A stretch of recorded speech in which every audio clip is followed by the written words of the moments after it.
तो हेलो दोस्तों, होप आप सब बढ़िया होंगे और आपकी पढ़ाई भी अच्छे से चल रही होगी। आज आपके सामने मैं लेकर आया हूँ एक और इंटरेस्टिंग वीडियो जहाँ पे हम बात करने वाले हैं इकोनॉमिक्स सब्जेक्ट के बारे में, जिस सब्जेक्ट में मैंने 98 मार्क्स स्कोर किए थे। और अगर आप भी इस सब्जेक्ट में अच्छे मार्क्स सिक्योर करना चाहते हो तो इस वीडियो को पूरा देखिए और इस वीडियो में बताई गई सारी चीज़ों को अच्छे से फॉलो कीजिए। बहुत बार क्या होता है कि बच्चे चीज़ों को सुन लेते हैं, हर किसी को वो बात पता होती है, लेकिन उस कंसिस्टेंसी और डेडिकेशन के साथ हर कोई उसको फॉलो नहीं कर पाता। इसकी वजह से हर किसी के मार्क्स भी अलग आते हैं। तो जैसे कि मैंने अकाउंट्स में भी बोला था, पहली चीज़ जो आपको करनी होती है वो अपने पेपर पैटर्न को अच्छे से समझिए, क्योंकि सारे क्वेश्चंस पेपर पैटर्न में दिए हुए हैं। उसके बाहर का कोई रैंडम क्वेश्चन आने ही नहीं वाला, उसी टाइप के क्वेश्चंस आने वाले। तो ये बहुत ज़रूरी हो जाता है कि आप क्वेश्चन पेपर के पैटर्न को समझिए और हमेशा क्वेश्चन वाइज स्टडी कीजिए। अगर आप कोई टॉपिक पढ़ रहे हैं तो इसमें से कौन से क्वेश्चंस बन सकते हैं, उस तरह से अपने दिमाग को सोचने के लिए मजबूर कीजिए, तब जाके आप अच्छे मार्क्स स्कोर कर पाएंगे। और जो इकोनॉमिक्स का पेपर पैटर्न है उसका वीडियो की लिंक भी मैंने डिस्क्रिप्शन में डाल दी है, तो आप वहाँ जाके ज़रूर देखिए। इसके बाद दूसरी चीज़ जो आती है कि आपको सारे चैप्टर्स को अच्छे से पढ़ना है। आपने देखा होगा आपकी इकोनॉमिक्स की बुक जो है वो बहुत छोटी है as compare to other subjects. तो ये बुक छोटी होने के कारण इसमें बहुत कम कंसेप्ट्स हैं, और अगर आप इतने कंसेप्ट्स को अच्छे से कर लेते हो, शिद्दत से कर लेते हो, तो आपको किसी भी क्वेश्चन में दिक्कत नहीं आएगी।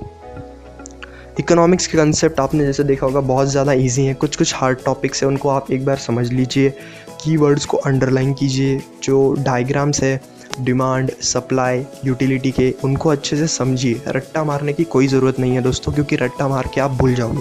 जिस दिन आपने उसको अच्छे से समझ लिया, आपका काम वहीं पे हो जाए। तो इसके बाद हमारे इकोनॉमिक्स में दो पार्ट होते हैं, जैसे माइक्रो और मैक्रो। पहला चैप्टर जो है उसमें माइक्रो और मैक्रो, उसके फीचर्स और बहुत सारी चीज़ों के बारे में बात की गई है। जो हमारा 2, 3A, 3B और 4th चैप्टर है वो माइक्रो इकोनॉमिक्स के बारे में है। और अगर हम देखें तो 5, 6, 7, 8, 9, 10 ये चैप्टर जो है वो मैक्रो इकोनॉमिक्स से रिलेटेड है। सो 8 मार्क के जो क्वेश्चंस होते हैं वो ज़्यादातर माइक्रो पार्ट वाले में से ही आते हैं। माइक्रो में से भी 3A, 3B, 4th, 6, 7, 8 जो मैक्रो के चैप्टर्स हैं, इन सारे चैप्टर्स में से ही मोस्ट प्रोबेबली 8 मार्क्स के क्वेश्चंस आते हैं, जितना देखा गया है अभी तक। इसी के साथ आपकी जो टेक्स्ट बुक है उसका आपने पूरी अच्छी तरह से यूज़ करना चाहिए। जब मैं कहता हूँ अच्छी तरह से यूज़ करना चाहिए, यानी उसमें जितना मटेरियल प्रोवाइड किया गया है सारे मटेरियल को आप अच्छे से गो थ्रू कीजिए। एक्सरसाइज में क्वेश्चंस माना कि बहुत ज़्यादा कम है, लेकिन आपको उन क्वेश्चंस को प्रैक्टिस करना होगा, क्योंकि वो आपको बताएंगे कि पेपर कैसे सेट होने वाला है। क्योंकि वो जो एक्सरसाइज के क्वेश्चन है वो बोर्ड ने खुद डाले और क्वेश्चन पेपर भी बोर्ड खुद बनाता है, तो आपको उससे अंदाज़ा आ जाएगा कि क्वेश्चन पेपर में कैसे टाइप के सवाल पूछे जाते हैं। तो जैसा कि मैंने बोला कि एक्सरसाइज के नीचे के क्वेश्चंस बहुत ज़्यादा कम है। आपकी क्वेश्चंस प्रैक्टिस इससे इतनी नहीं हो सकती कि आप बहुत ज़्यादा अच्छे मार्क्स स्कोर कर लो, 95 अबव, 99, 100। तो इसके लिए आप कुछ रेफरेंस बुक्स का सहारा ले सकते हैं जिसमें एक्स्ट्रा क्वेश्चंस हो। अगर आपके पास नहीं है कोई रेफरेंस बुक तो मैंने डिस्क्रिप्शन में हर एक चैप्टर के नोट्स की PDF प्रोवाइड करके दी है। आप कुछ प्लेलिस्ट पर जाइए, हर चैप्टर की वीडियो पर क्लिक कीजिए, उसके डिस्क्रिप्शन में आपको पूरे नोट्स मिल जाएंगे। आपको कहीं पे जाने की ज़रूरत नहीं है, फिज़िकल बुक लेने की ज़रूरत नहीं है, बस उन क्वेश्चंस को प्रैक्टिस कीजिए, बस उन क्वेश्चंस को पढ़िए, समझिए और आपका काम हो जाएगा। और हाँ दोस्तों, ज़्यादा से ज़्यादा एक्स्ट्रा क्वेश्चंस की प्रैक्टिस कीजिए, क्योंकि देखिए जितना आप प्रिपेयर्ड होके जाएंगे उतना आपके लिए अच्छा रहेगा। कभी भी आपको ऐसा नहीं लगना चाहिए कि यार ये क्वेश्चन तो मैंने देखा ही नहीं था, या फिर इसके रिलेटेड भी कोई क्वेश्चन या कुछ अलग ही आ गया। जब आपको ऐसा लगने लगे तो आपका पेपर ख़राब जाने का चांसेस बढ़ जाते हैं। तो इसलिए सारी चीज़ों को करके जाइए। आपके पास अभी उतना टाइम है कि आप डिटेल में सारी चीज़ों को कर सकते हैं, तो धीरे धीरे करके सब कुछ ख़त्म करिए।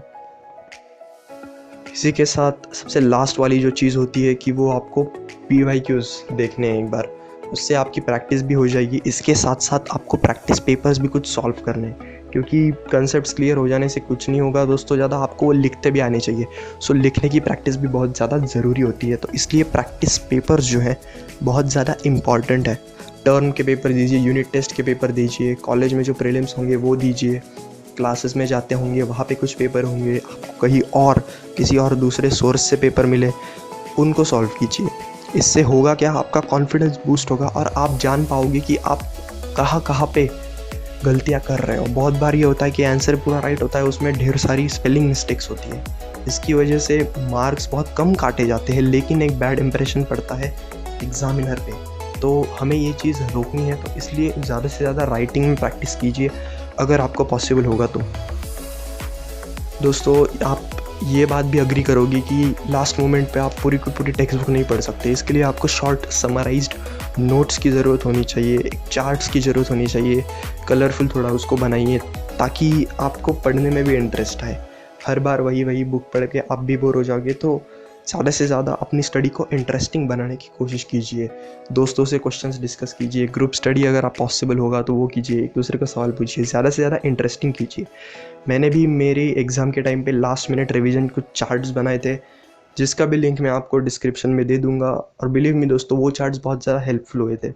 जब आप जाते हो अपने घर से लेके सेंटर तक, तो आप यहाँ वहाँ देखने से अच्छा है कि आप गाड़ी पे हो, कार में हो, आप उन चार्ट्स को देख के सिर्फ देख सकते हो ये हेडर्स है।